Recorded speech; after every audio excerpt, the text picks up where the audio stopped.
MicroStrategy already may own 1% of all Bitcoin in circulation.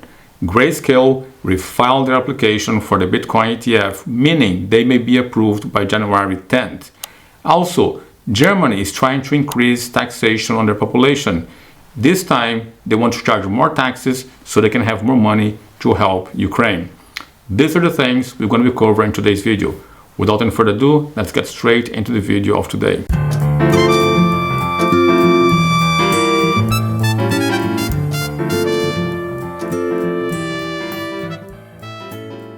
As usual, we're going to begin with Bloomberg, and the main headline on Bloomberg today that got my attention is the fact that MicroStrategy Bitcoin holdings top 8 billion with their latest purchase. And we have it here. The Tyson's Corner, Virginia-based company run by Bitcoin advocate Mike Saylor acquired 14,620 Bitcoin for $616 million in cash from November 30th to December 26th. According to the filing, the U.S. Securities Exchange Commission on Wednesday, that brings its total holding to a total of 189,150 Bitcoin, or almost 1% of all Bitcoin in circulation. So MicroStrategy, the company of Mike Saylor, very soon will be the owners of the 1% of all Bitcoin there are in existence. Not 1% of all the Bitcoin that will ever exist, but the ones that are already being issued. Now, it's important to understand that their average price for the latest acquisition was $42,000, while the average price of their holdings is $31,198, meaning if you take how much they pay each time they purchase, divide that on an average, they have paid $31,168 per Bitcoin, meaning that they may already have gained around 30% of their investment just on the purchases of Bitcoin. Now, apparently, the market is also endorsing Mike Saylor, not by repeating his steps, not by buying Bitcoin, but actually investing on the company's shares. The MicroStrategy shares went up 350% just on the year of 2023, meaning their shares are performing much better than Bitcoin. Bitcoin has gone up between 100 to 150%, while their shares have gone up 350%. That means the market is trusting MicroStrategy to be a sound company, meaning they're endorsing their steps, which is to buy Bitcoin.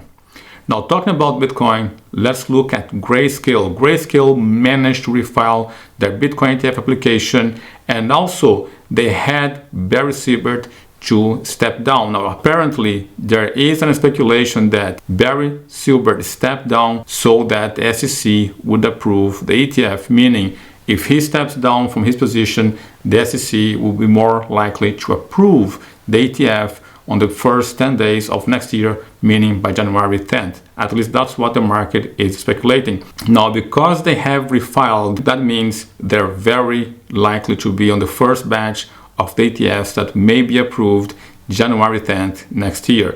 And of course, the stepping down of Barry Silbert means the SEC is negotiating with them, and of course, there must be a call saying he stepped down, we approve the ETF, which means the likelihood of a Bitcoin ETF being approved on the first 10 days of January next year are very high. At least that's my view when I look at those events. Now, let me know what are your thoughts on the comments below. Now, something else is happening here in Europe, and that is that Germany is trying to push a tax on their population to help Ukraine. Now, if you have been following the channel, you must have seen videos where I talk about Germany. And the reality is Germany, at least in my opinion, is not in a position to be giving financial help to other countries. Germany is already on an economical recession, and this idea of pushing taxation on the population in order to help another country, I don't see that as positive. In my view, this may push the German population into electing more strong radical leaders. Imagine this. Imagine that you have a house and your kids are not having enough to eat, and then you're taking food from your children, from your family, to help your neighbor. Now, nothing against helping your neighbor, but if you cannot afford to help your neighbor and your own home needs more food, you need to take care of your own population.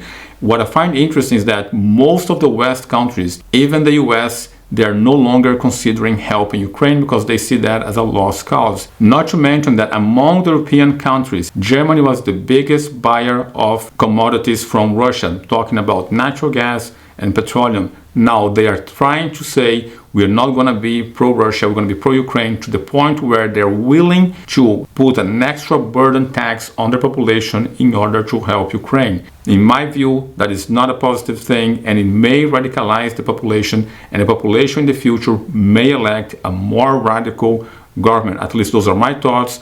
What are your thoughts? Please let me know that on the comments below. Now with this, I wrap up this video, and I feel very happy that the Grayscale refiled, and I also feel happy that Barry Silbert stepped down, because that means the chances of an ETF approval are solid. So if you did like the video, please like, subscribe, click the notification bell, but above all, if you got value from this video, please do share this video with someone else who may benefit from this. This is it for now. See you guys in the next video. Kaboom. Goodbye.